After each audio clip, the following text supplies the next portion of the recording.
The NBA season started last night, and Charles Barkley, former NBA player who's now an analyst on TNT, and of course always outspoken, he's been making the rounds on the radio. He was on CBS Radio in Philly and had some interesting comments. Let's take a listen. Well, unfortunately, as I tell my white friends, we as black people, we're never going to be successful, not because of you white people, because of other black people.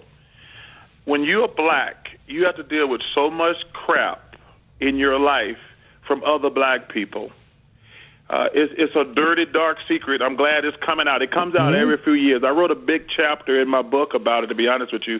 I said, when young black kids, when they do well in school, the loser kids tell them, oh, you're acting white.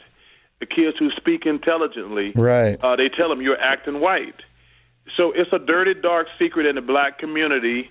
One of the reasons we're never going to be successful as a whole because of other black people. And for some reason, we are brainwashed to think if you're not a thug or an idiot, you're not black enough. If you go to school, make good grades, speak intelligent, and don't break the law, you're not a good black person. And it's a dirty, dark secret, Anthony. Okay, so we've heard this kind of thing from other black people. Bill Cosby has done a bunch on this kind of stuff. Now, Jayar, according to my paperwork here, you are black. Is that correct? Yeah. Okay. Thank you for my... Your research is correct. My researchers. Okay, very good. Now, as a black person, obviously you represent all black people, and everything you say will be taken by white people as gospel from the black community. Do you agree with his sentiment? Do you disagree? What's your basic take on what he's saying? Again, the reason why this is always tough is because you can never do this in black and white terms, which is exactly what Barkley did. That's where he runs into trouble. And your researchers may have also told you, I experienced this growing up. Because, first of all, Charles, it's speak intelligently.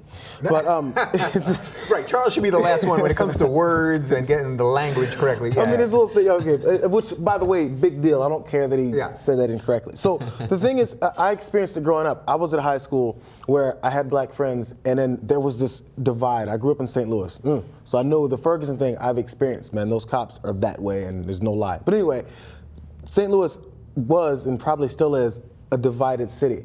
The black kids that lived in the city, we called them the city kids, literally, and they would be bussed out through the desegregation program. And when I was one of the county kids, they called us county brownies. The black kids who lived in the county were on the white folks. So I got the, oh, you think you're so smart. Oh, you white boy, all that stuff, right? Now, what he's missing somehow, I'm not sure what experiences Barkley had, is that they don't want you to not succeed, but there's this air sometimes about other folks that think they're better than the ones who have less opportunities and now are seen as, and by the kids who were bussed in were looked down upon as thugs, dangerous, scary, not smart. So when you already have that every day, you sometimes embrace it just to feel a little bit empowered. Yeah. And at the other time, you come after the people who you think are looking down on you, like, no, you're not gonna look down on me.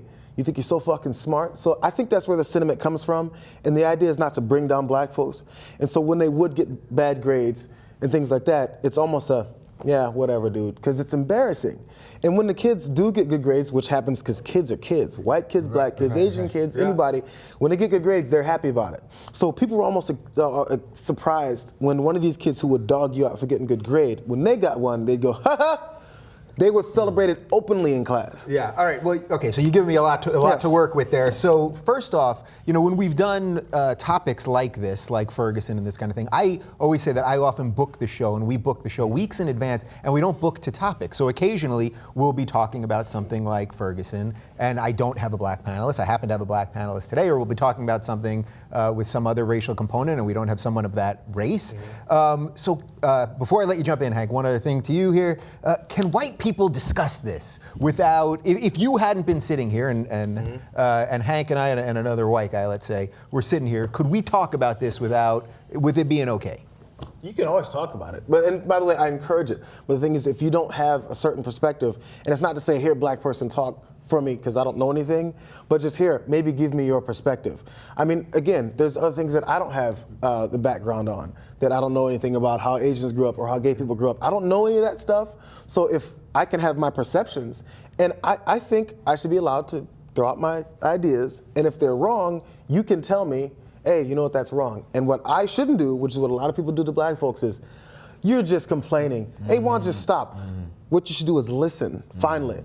And the problem, again, the beginning of what Barkley said is where his problem came. I tell my white friends, what are you telling your white friends for, how horrible and stupid black people are? And if you think the black community is a bunch of thugs and wants everyone else to be a bunch of thugs, you should probably address that to the black community, not to your white friends who have, sounds like, have the propensity to think, oh, they're all thugs, they're all scary, I can't believe he did that. So when you're becoming that, I have this one black friend who tells me my racism is valid. Yeah. Barkley has become that, and that's why that's a bad thing to do. All right. Well, also according to my research here, Hank, you are Asian. Sometimes. Is that correct? Yes, okay. yes. And you're also gay. Is that's correct also? Nights and weekends. Okay. So you have two. Well, I guess technically Asian's probably not a minority in the world, right? But We kind of are. Yeah. Don't you get me started, Dave Rubin. Okay. I'll get Okay. on it. Do you find this kind of thing at all in the Asian community? Is there an element of that, like don't talk about us outside of the community? That kind of thing? I will say, in my experience with the various groups that I am a member of, that you will find discrimination and segregation within each of these groups. Yeah. So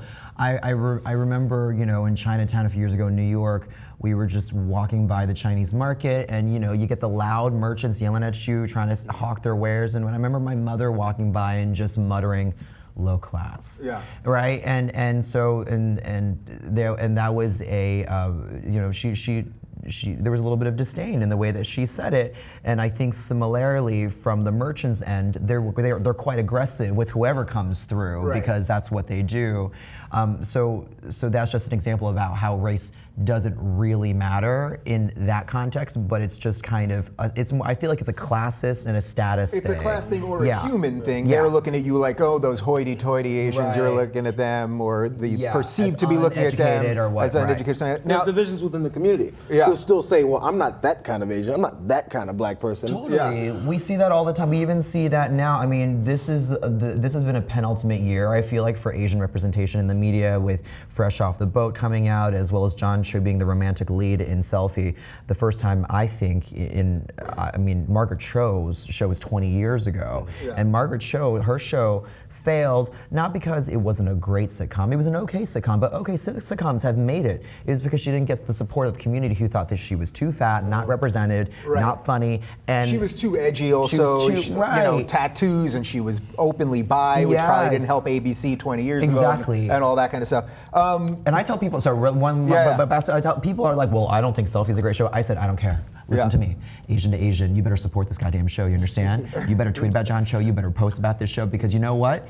Not everything Tyler Perry does is amazing either, but guess what? Those people come out and they pay that money, they support, they hoop and holler, and that's why he and every black person on his show still has a job. Yeah. So I don't care if Selfie's not the best show to come out this season. You fucking support that shit. Supporting your community, I don't think there's anything wrong with that. That's what I tell people, I hate to even ask this question, because I don't want the world to be this way, but do you guys think that at the end of the day, still so much of what goes on in our dialogue in the country is still about race? Because even though we'd all like to believe we're beyond that stuff, whenever they show you a poll, and we're going to do some stuff on polls in a little bit, but whenever they show you a poll, a CNN poll, a Pew poll, anything, they go, well, white people, 80% of white people believe this, and 40% of black people believe this, and that it's still so racially divided. It's and that's still Fox, because Fox likes to stir. It's Fox. It's all Fox polls, right? How much of it do you think is actually true? Because I'd hate to believe that that's the truth, and I always want to believe that we're actually voting on principles and all that, but that it obviously still exists at some level. It affects the way people approach it. You almost want to go into, like, when people answer these poll questions, they answer it under that light of thinking, how's this going to come out? It's like self-reporting. When people say, how often do you do this? You don't say it always this honestly, because you're like, I don't want to look bad. Yeah. You just want to go out and say it the right way. You want to represent who they're dividing us. Well, that's always the best one, when they do a poll on racism and they ask people, literally they get to their face and ask them, how racist are you? Well, generally people are going to tone down the racism a little bit, I think, when the poller is right in front of your face. How much of it do you think? I think that this nation, many of our conversations center around race or have, or a racial controversy is inferred. I think we had that issue prior to Obama being president, and I think that has been at the forefront since he has been in office. I feel like any from what I've seen, and I know I look young, but I've survived a few presidencies, and I feel like when it comes to news articles about Obama, there's always this underlying current of because he's black or because he's not black or because and I feel like he just has to work and fight that much harder, and because of his presidency that has trickled down to so many other areas of our culture, from media, from finance, from all the politics that happened with Ferguson and stuff like that. I mean, I feel it working in entertainment, and I'm sure you do too. Yeah. So. All right, well, I will end the segment with this just by saying Barkley's actually, I think, a pretty great broadcaster, and we need more people, whether you agree with them or not, to say what they think.